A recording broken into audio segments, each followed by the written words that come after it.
Hammaga assalomu alaykum.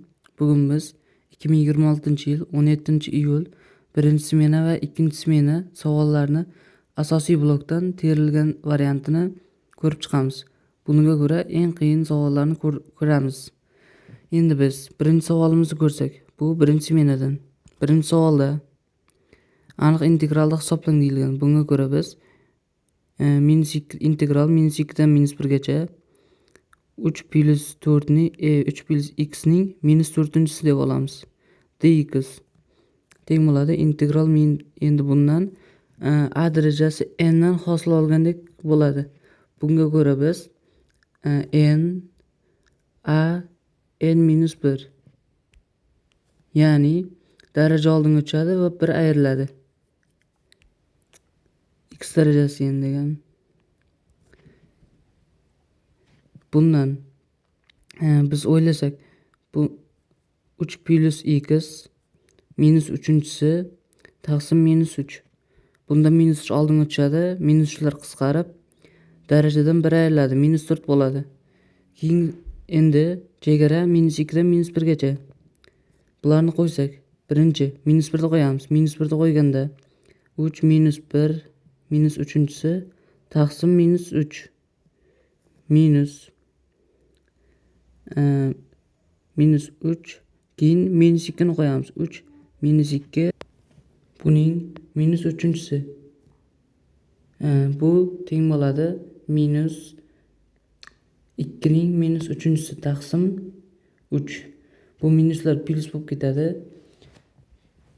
-1 ning plus 1 ning -3-chisi taqsim 3. Bular teng bo'ladi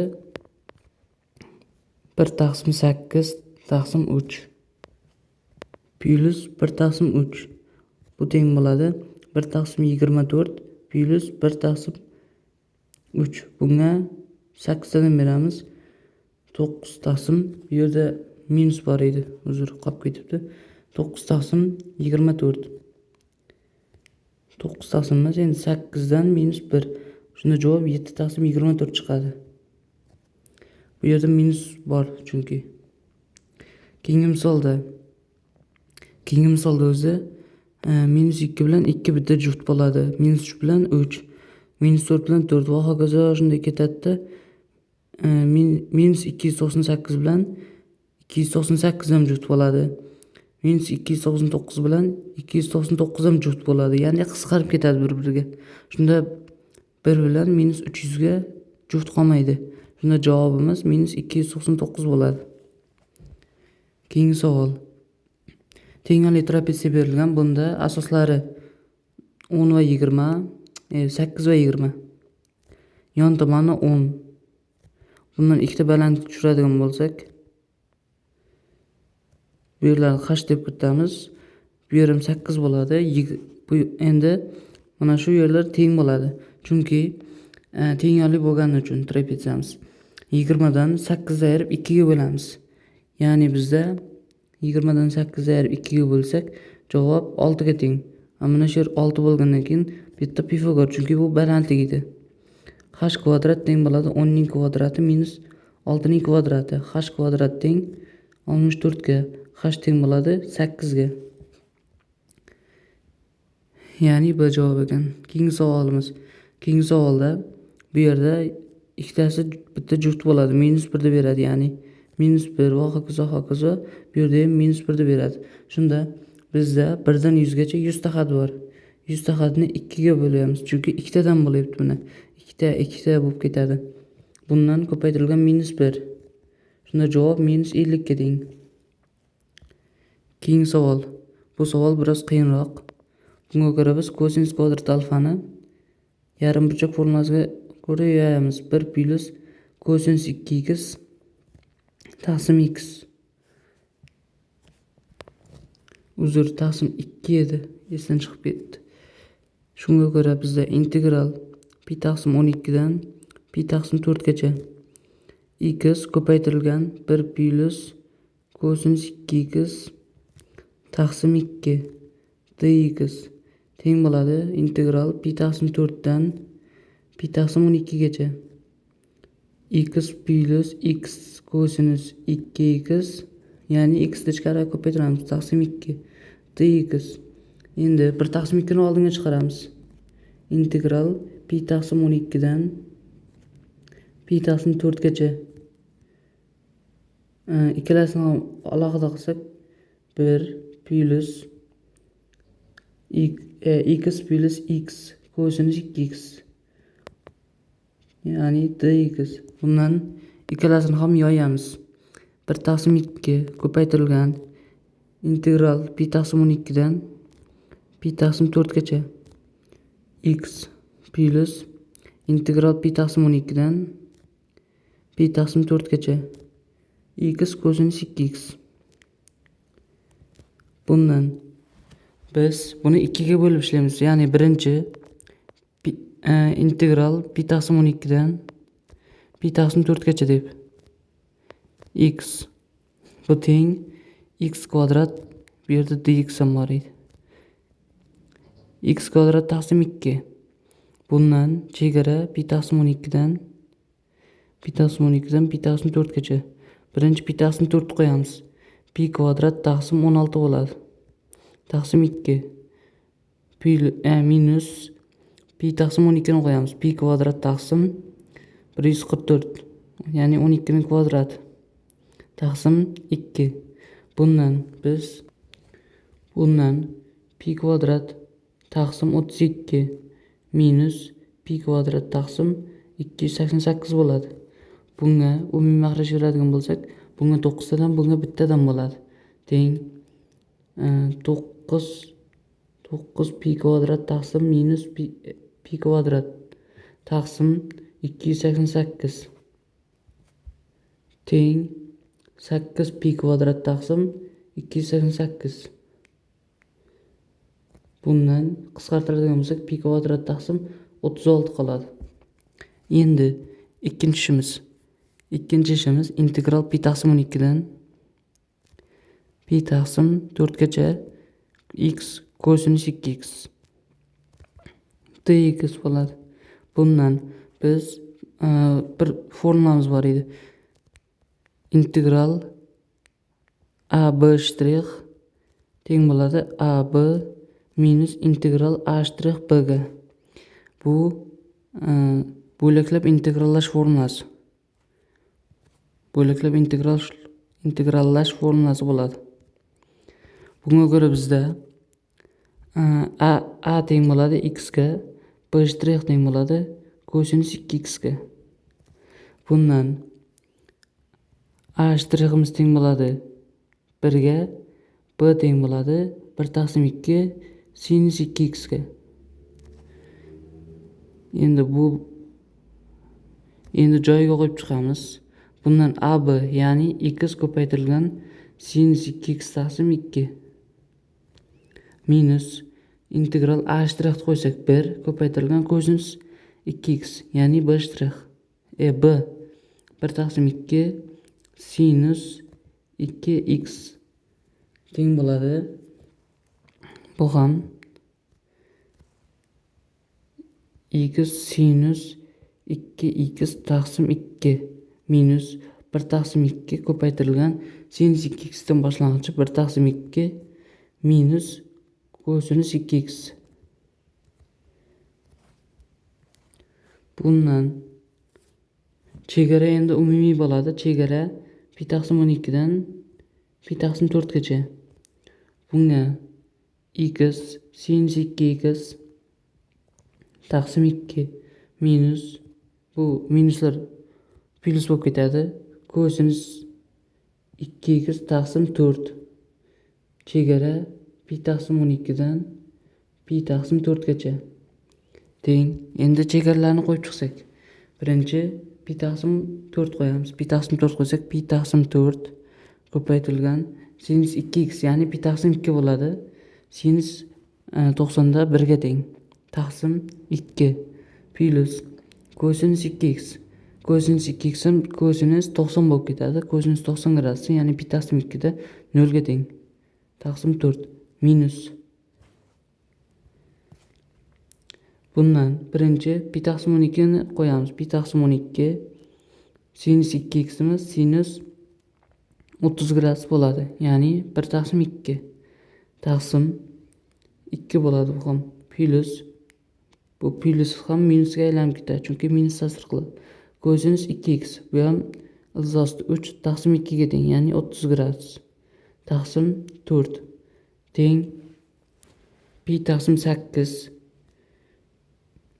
plus 0 plus minus pi taqsim 48 minus ilzosti 3 taqsim 8. Bunga 6 tadan beramiz. Shunda 5 pi taqsim 48 bo'ladi. Minus ilzosti 3 taqsim 8. Buni joyiga olib borib qo'ysak, mana shu yerga. Shu yerdan qo'yib boshlaymiz. Birinchi 1 taqsim 2 ko'paytirilgan birinchi ifodamiz, ya'ni bu pi kvadrat taqsim 36 minus plus ikkinchi ifodamiz, ya'ni bu 5 pi taqsim 48 minus ilzosti 3 taqsim 8 teng bo'ladi pi kvadrat taqsim 72 plus 5 pi taqsim 96 minus ilzosti 3 taqsim 16. Ya'ni bu B javobga to'g'ri keladi. Endi keyingi savolimiz. Bu ham integralni hisoblang. Integral bunda biz integral 0 dan pi taqsim 6 gacha sinus, ya'ni sinus taqsim kosinus tangens x beradi. Ko'paytirilgan kosinusning 1 taqsim 2-sini, ya'ni ilzosini oldinga tushiramiz. 1 taqsim 2 ln kosinus 2x. Kosinus x dx. Bundan biz ln kosinus x ni t deb kiritamiz. Ikki tomonlarni hosil kosinus x'imiz o'zi hosilasi minus sinus x. Bundan ko'paytirilgan ln ning hosilasi 1 taqsim kosinus x dx teng bo'ladi dd ga. Shunda tangens x minus tangens x dx teng bo'ladi dt ga. Bundan tangens x dx teng bo'ladi minus dt ga. Endi bu belgilashni kiritib olamiz. Teng pastdan yozaman. Integral 0 dan chegaralarni ham almashtiramiz. Ya'ni ln x ning joyiga kosinus 0 da 1 ga teng, ln 1 0 degani ln kosinus pi taqsim 6 30 gradusda. ln ilzosti 3 taqsim 2 ga teng. Bundan ln ilzosti 3 taqsim 2 bundan 0. Shunda bizda tangens bu 1 taqsim 2 ni oldinga chiqaramiz. Tangens x dx t bo'ladi. dt bo'ladi minusda ko'paytirilgan tangens x dx bizda dt bo'ladi. Ko'paytirilgan bizda ln kosinus x o'z t ga teng. T ning boshlang'ichi t kvadrat taqsim 2. Bunga minus 1 taqsim 2 ko'payib turibdi. Chegara 0 dan ln ilzosti 3 taqsim 2 gacha. Endi o'rniga qo'yamiz. Minus 1 taqsim 4 ko'paytirilgan t kvadrat, ya'ni ln kvadrat ilzosti 3 taqsim 2 minus 1 taqsim 4. Bu yerda minus alohida bo'lib turadi. Ko'paytirilgan t ning joyiga 0 qo'ysak 0 bo'lib ketadi. Keyin shunda javobimiz minus 1 taqsim 4 ln kvadrat ilzosti 3 taqsim 2 bo'ladi. Ya'ni D javobga to'g'ri keladi. Keyingi savolda. Bu savolda ayirmaning debda oxirgi raqamini toping deyilgan. Bunga ko'ra biz 7 ning oxirgi raqamini topishimiz kerak. Birinchi 2028. 7 ning 4-sini olamiz. 7 ning 4-sining oxirgi raqami 01 bilan tugaydi. Ya'ni 2028 ni 4 ga bo'lamiz. Bundan 5 tadan 20. Bu yerdan 2 ni olsak 0. 0, 2 ni olamiz. Keyin 8 tushadi. Ya'ni 7. Endi bizda javobimiz 507 bo'lar ekan. Bunga ko'ra biz oxirgi raqam bar 01 bo'lgandan keyin 507. Endi 1 ning har qanday darajasi bar 1 ga teng. Keyingi savol. Keyingisi 9 ning 2031-si. O'zi 9 ning mana 9 ning birinchisi 9, 9 ning kvadrati 81, 9 ning kubi 729. Oxirgi raqam mana e'tibor bergan bo'lsalaringiz, tog' bo'lganda 9 bilan, juft bo'lganda 1 bilan tugaydi. Endi bu yerda 2031 tog' bo'lgani uchun oxirgi raqam 9 bilan tugaydi. Endi joyiga qo'yadigan bo'lsak 1 minus 9. Bunda minus 8 chiqadi deb o'ylaydi o'quvchilar, lekin minus 8 chiqmaydi. Mana shu yerda 1 ning oldida qanaqadir son bor, masalan a yoki 0 desak. Bundan bitta qarz olib turamiz. Qarz olganimizda bu yer 1 bo'ladi. 1 qarz olamiz. Shunda javob 2 ga teng. Keyingi savol. Bu savolda geometrik savolimiz. Bu yerdan bitta balandlik tortamiz.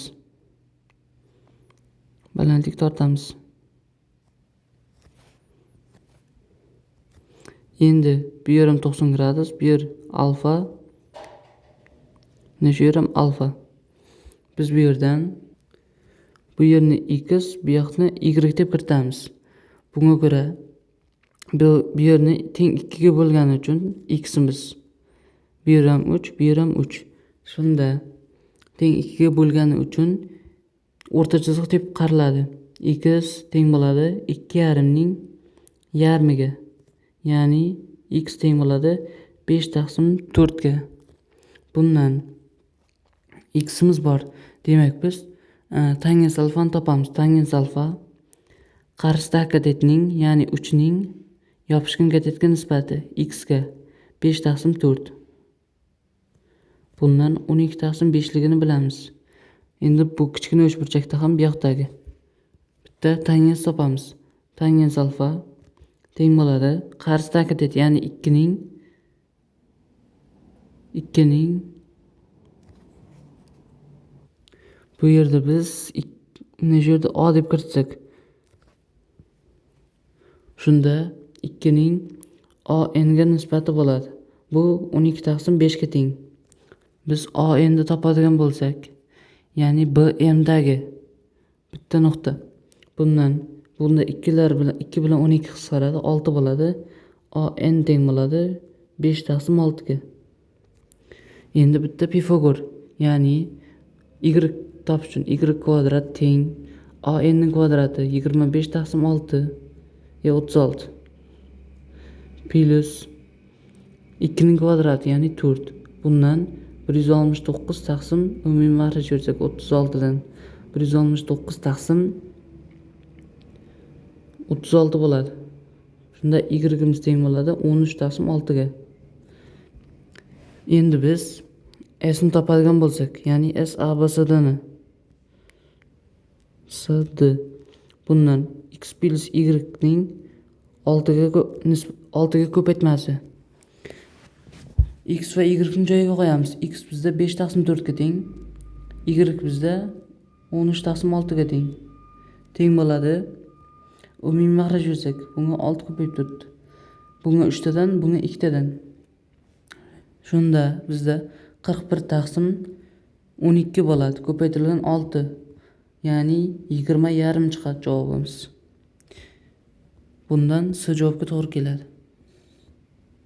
Keyingi savolimiz. Bir guruh do'stlar uchrashdi va bu savolda biroz kamchilik bor deb topildi. Bu yerdan 40 ming emas, 20 ming bo'lish kerak edi. 20 ming bo'lish kerak. Endi bu yerda qanchadir do'stlar bor. Do'stlar soni x. Do'stlar sonini x deb kiritsak, do'stlar soni bizda x ga teng. Bundan birinchi qanchadir do'stlar, x ta do'stlar bor. necha so'mdandir to'lashyapti. 1200 so'mni. Yo'q, 120 mingni. Bundan keyin x minus 3 ta do'stlar, 3 ta do'stning puli yo'q ekan-ku. S plus 20 ming so'mdan ko'payibdi. Hammasi 20 ming so'mdan ko'proq to'layapti. Bundan teng bo'ladi 1200 bar shu 120 ming yig'ib beryapti. Endi bu yerdan S ni topadigan bo'lsak, S teng yo'q, S emas. Yo'q, S ni topaylik. S ni topsak 120 ming taqsim x S plus 20 ming teng 120 ming taqsim x minus 3. Bu yerdan ikkalasini ayiramiz. Bunda 120 ming taqsim x, bunda x'lar qisqarib ketadi. Minus 120 ming taqsim x minus 3 teng bo'ladi 20 mingga. Shunda biz birato'la 20 mingga qisqartirsak hammasini 20 mingga bo'lsak 6x minus 6x minus 3 teng bo'ladi 1 ga. Bundan umumiy mahraj bersak 6x minus 18 minus 6x taqsim x kvadrat minus 3x teng bo'ladi 1 ga. Bundan 6x lar qisqarib ketadi suratda. Minus 18 teng bo'ladi x kvadrat minus 3x ga. Bundan x kvadrat minus 3x plus 18 teng bo'ladi 0 ga. Bundan 6 va 3 deb olsak, yig'indisi plus 3 deb berish kerak. Shuning uchun 6 bilan minus 3 deymiz. Bizda ildizalarimiz shunda 6 bilan minus 3 ga teng. Bunda 6 ni olamiz. Lekin bu savolimizda biroz xatoliklar bo'lgan. Endi shuni inobatga olganda 6 to'g'ri javob deb kiritamiz. Buni bilmadim. Keyingi savolni ko'raveramiz biz. Keyingi savolda chexka match geometrik progressiyada debdi. Quyidagilar berilgan. Bundan S16 bor. S16 ga teng ekan. Q 1 taqsim 2 dan katta. B esa B2 esa 3 ga teng. Bundan biz B1 ni topishimiz kerak. B2 taqsim Q bo'ladi. Bundan B1 ni topsak 3 taqsim Q bo'lar ekan. Endi S ning formulasi B1 taqsim 1 minus Q. 1 minus Q. Bundan B1 ni joyiga qo'ysak 3 taqsim Q ga teng bo'ladi. Taqsim 1 minus Q teng bo'ladi 16 ga. Bundan 3 taqsim Q minus Q kvadrat teng bo'ladi 16 ga. Bundan Q kvadrat minus Q kvadrat yo'q. Bu yoqqa ko'paytiraylik birato'la. Minus 16 Q kvadrat plus 16 teng 3 ga. Bundan hammasini 3 ning oldiga o'tsak 16 Q kvadrat minus nerda Q bor edi? 16 Q plus 3 teng bo'ladi 0 ga. Bundan 16 ni 3 ga ko'paytirib turamiz. Q kvadrat minus 16 Q plus bu 16 ko'paytirilgan 3 ya'ni 48 bo'ladi. Teng 0. Bundan topadigan bo'lsak Q kvadratni, Q ni bizdan 12 bilan 4, ya'ni yig'indisi 16 ga teng bo'lishi kerak. Buni qaytarib 16 ga bo'lamiz. 16 ga bo'lganimizda 16 ga bo'lsak bizdan 1 taqsim 2 dan katta, ya'ni 0,5 dan katta. Bizda bitta Q'miz, Q1imiz teng bo'layapti 3 taqsim 4 ga, Q2miz teng bo'layapti 1 taqsim 4 ga. 1 taqsim 4 0,25. Bu esa Q1imiz 0,75. Shunda 0,5 dan qaysi biri katta desa Q1 ni olamiz. Shunda bizda Q1 javob, bu esa xato. Chunki bizning shartimizda berilgan mana. Bundan katta deb. Keyingi savol. Yo'q, hali keyingi savolimiz Q'ni joyiga qo'yish kerak edi. Q'miz 3 taqsim 4 ga teng. 3 taqsim 4. 3lar qisqaradi va 4 tepaga ko'payadi. Javob shunda 4 ga teng. Keyingi savolimiz 11-savol. Bunda biz kosinus kosinus 4 alfani bunday yozamiz. Kosinus kvadrat x ning kvadrati deb. Bundan 1 minus sinus kvadrat alfa sinus kvadrat x x ning qavs kvadrati. Bundan sinus kvadratni t deb kiritamiz. Sinus kvadrat x ni t deb kiritamiz. 5t kvadrat minus plus t teng 1 minus t kvadrat t.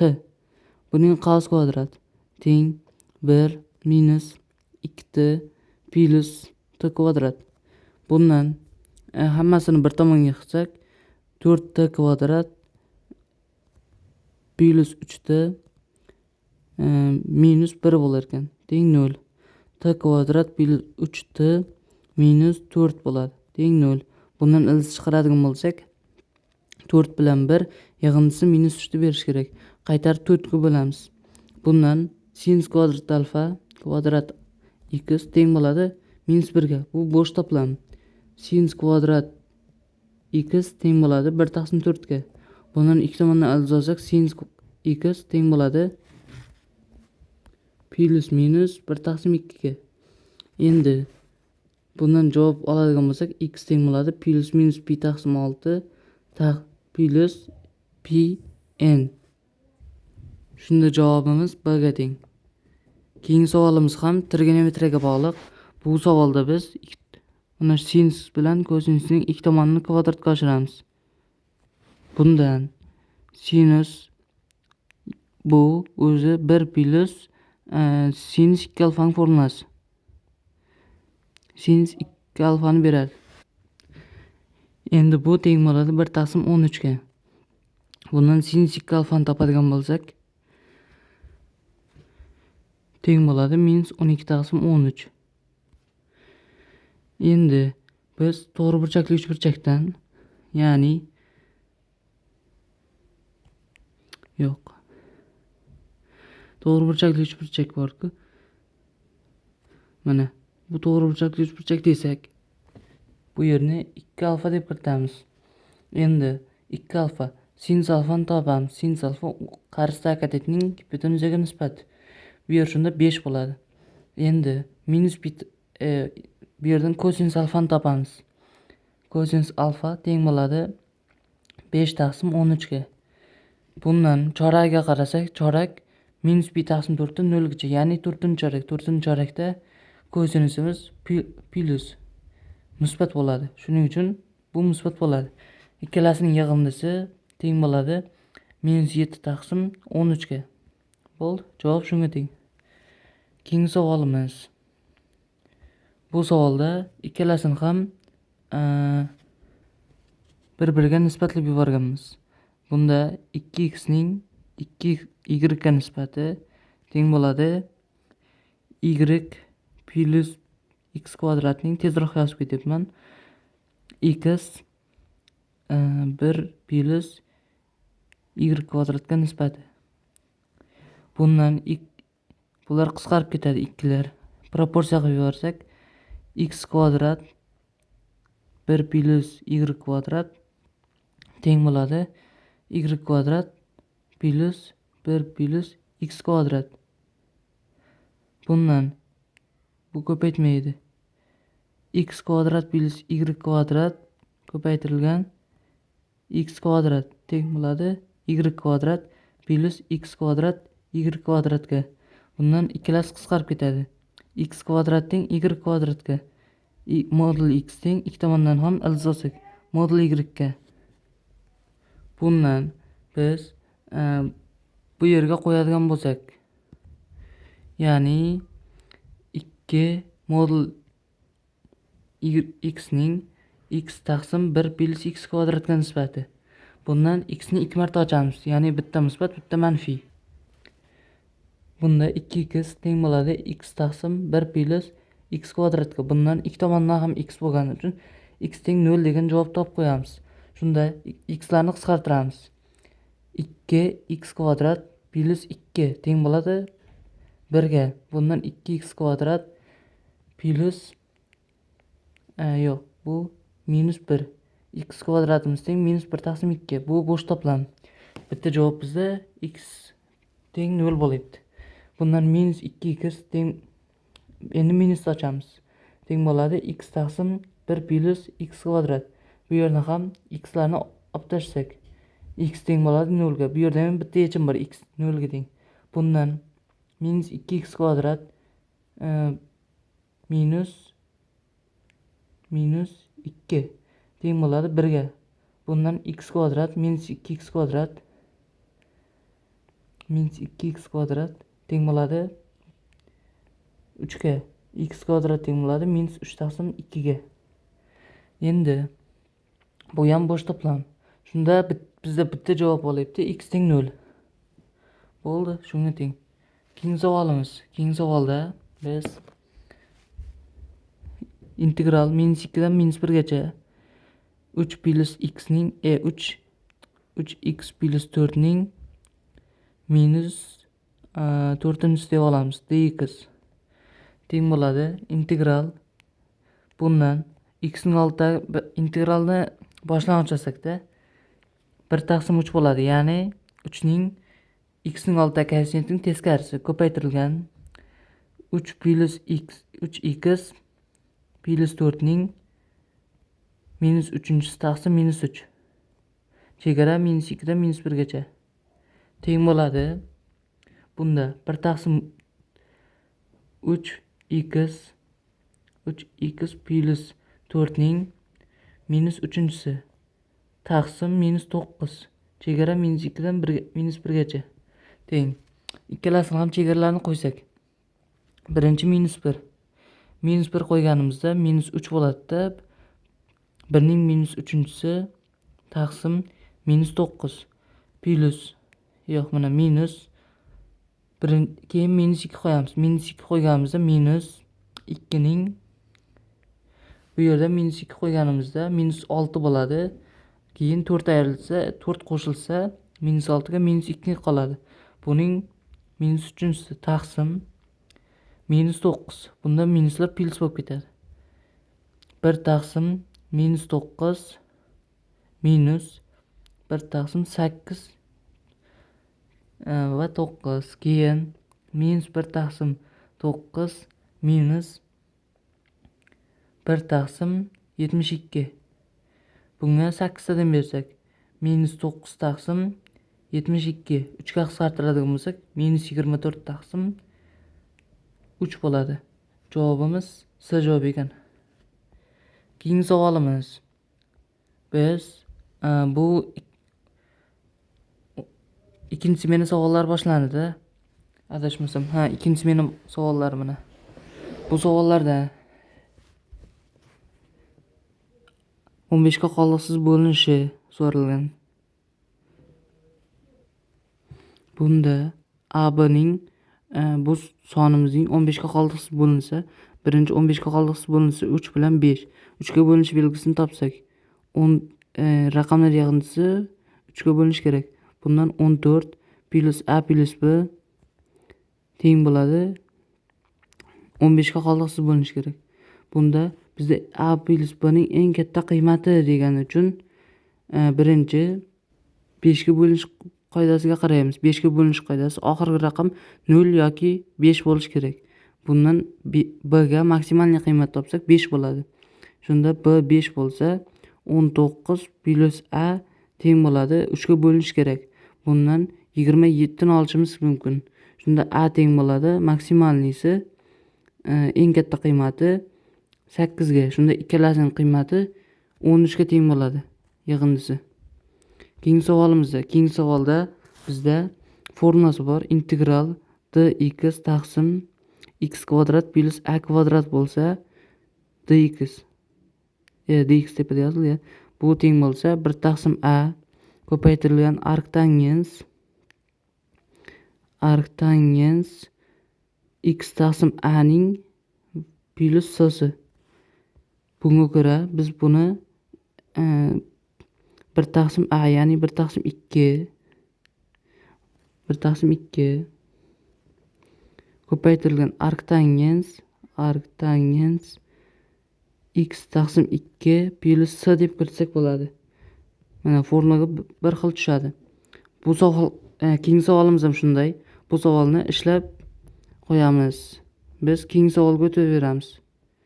Arifmetik progressiyada A1 A3 bilan A9 ning yig'indisi 29 ga teng. Bundan biz A6 ni topadigan bo'lsak, 29 taqsim 2 bo'ladi. Endi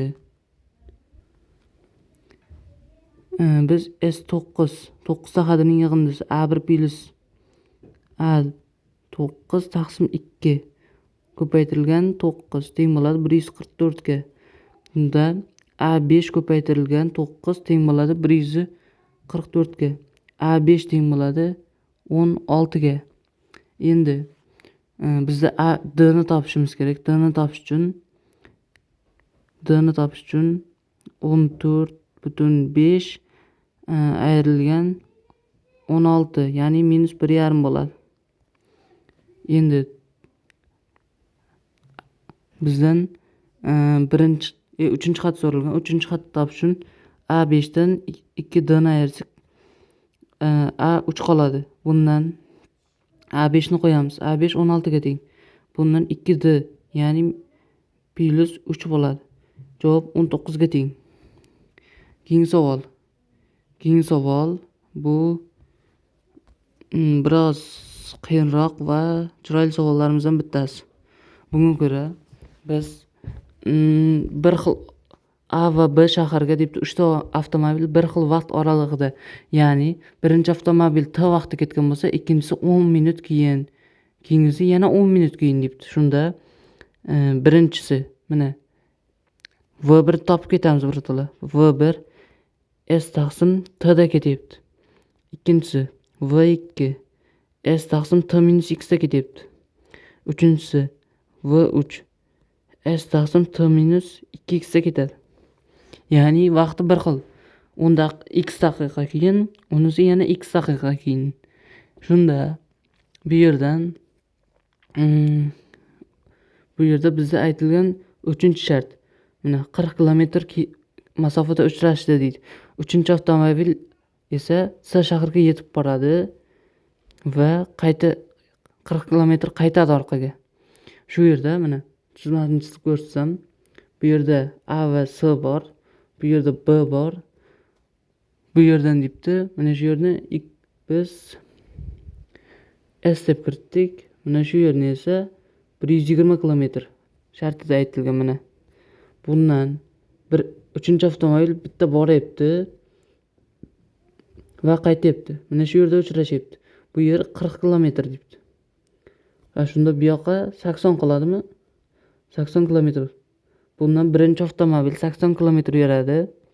V1 ko'paytirilgan qandaydir y vaqtda. 3-avtomobil 160 kilometr yuradi. V3 u ham y vaqtda. Nisbatlasak ikkalasini ham 1 taqsim 2 teng V1 taqsim V3 bo'ladi. Bundan biz V1 va V3 ni nisbatlasak, V1 ning V3 ga nisbati bu yerdan olibdi. Shu ikkalasini nisbatlaydigan bo'lsak, V1imiz S taqsim T ga teng, past esa S taqsim T minus X ga teng, 2X. Bundan S'lar qisqarib T minus 2X taqsim T bo'ladi. Bundan tenglaymiz 1 taqsim 2 ga. Proporsiya qiladigan bo'lsak, T teng bo'ladi 2T minus 4X ga. Bundan T teng bo'ladi 4X ga. Endi T'larni joyiga qo'yamiz. T'larni joyiga qo'yganda bular teng bo'ladi S taqsim 4X, S taqsim 3X. Bu S taqsim 2X bo'ladi. Endi bundan biz V1 bilan bu ikkinchi shartimizda aytilgan mana. Ikkinchi shartda aytilgan. Birinchi avtomobil debdi, ikkinchisiga qaraganda S shahriga 1 soat kechroq yetib boradi. Bu masofadan debdi. Bu shahardan boshlab 120 kilometr teng bo'ladi. S shahriga V1 qandaydir A vaqtda yetib borsin. V endi 120 kilometr bilan V2 miz ertaroq yetib boradi. A-1 vaqtda ertaroq yetib borib qo'ygan bo'ladi. Shunda ikkalasini nisbatlasak, bu yerdan hali nisbatlashimiz to'xtab tursin. Bu mana shu bizning mana shu yerimiz bor-ku, V1 bilan V2. Shularni nisbatlab chiqamiz birinchi. Shunda V1 bilan V2 ni nisbatlab ko'rsak, V1 taqsim V2 teng bo'ladi S taqsim 4x taqsim S taqsim 3x. Bundan teng bo'ladi 3 taqsim 4 ga. Endi joyiga qo'yamiz. 1 teng V1 taqsim V2 ko'paytirilgan A taqsim A-1. Bundan joyiga qo'yadigan bo'lsak, V1 taqsim V2 mana 1 V2 va V1 ni bu yoqqa ko'paytiramiz. Teskarisi bo'ladi. V2 taqsim V1, ya'ni 4 taqsim 3. Bu teng bo'ladi A taqsim A-1 ga. Bundan proporsiya qiladigan bo'lsak, 3A teng bo'ladi 4A minus 4 ga. Bundan A teng bo'ladi 4 ga. Bunda mana shu yerga 4 olib kelib qo'ysak mana. Hozir mana shu joyga 4 olib kelib qo'ysak, 4imiz teng bo'ladi 120 teng V1 ko'paytirilgan 4. A ni qo'yibmiz joyiga. V1 ni topsak, bu yerda 30 chiqadi. Bo'ldi, javob shunga teng.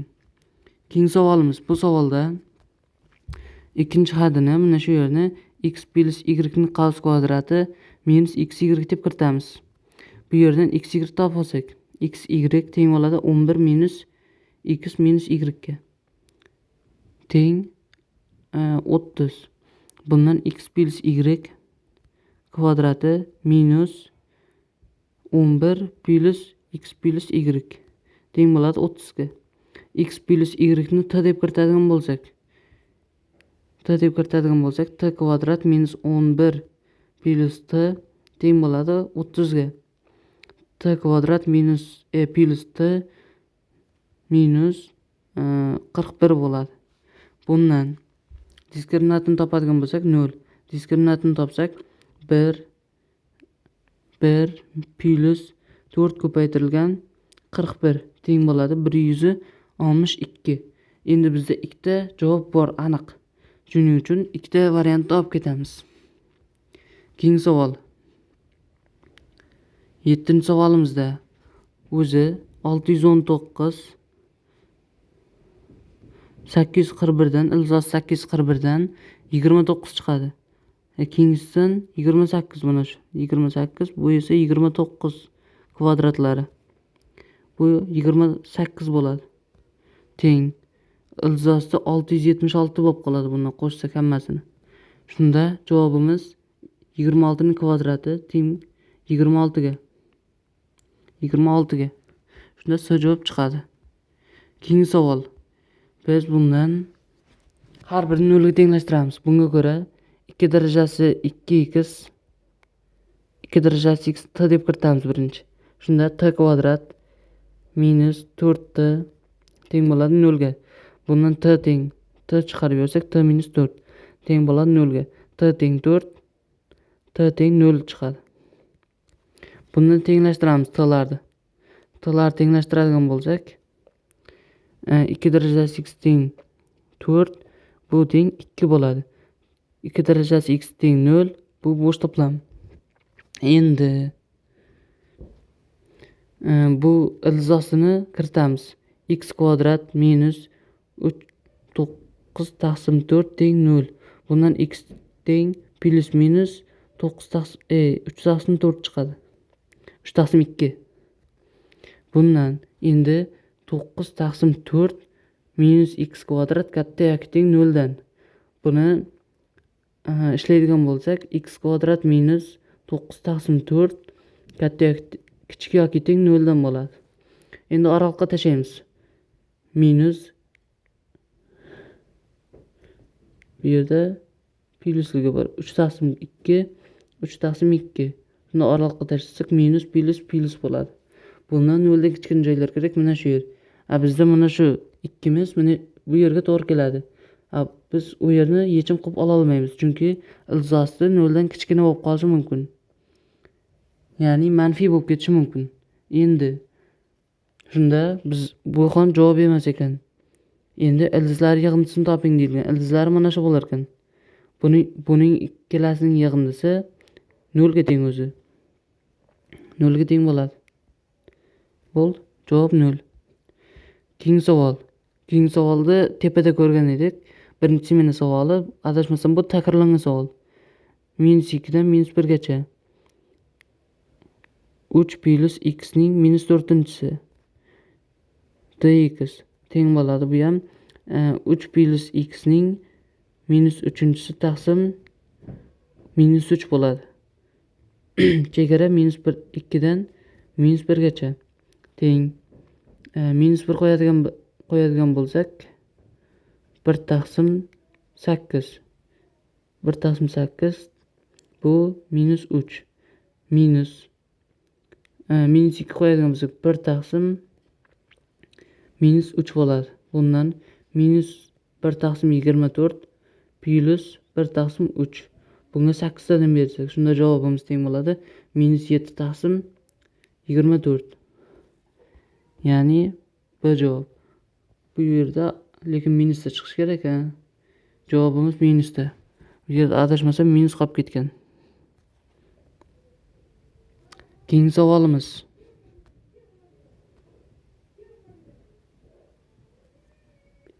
Yo'q, uzr. Bizda 8 taqsim 3 bo'ladi-ku. 1 taqsim 3. Bunga berganimizda bu yer plus bo'ladi. 8 taqsim 24 dan 1 ketadi-da. 8 taqsim 24 minus 1 taqsim 24. Sal o'zgartirish bo'lib ketdi. Bu yer shunda to'g'ri javobimiz. Keyingi savol. Bu oxirgi savolimiz ekan. Hammaga omad. Imtihonlarni yaxshi topshirib olinglar. Keyingi savollarni ham tahlilini kuzatib boring.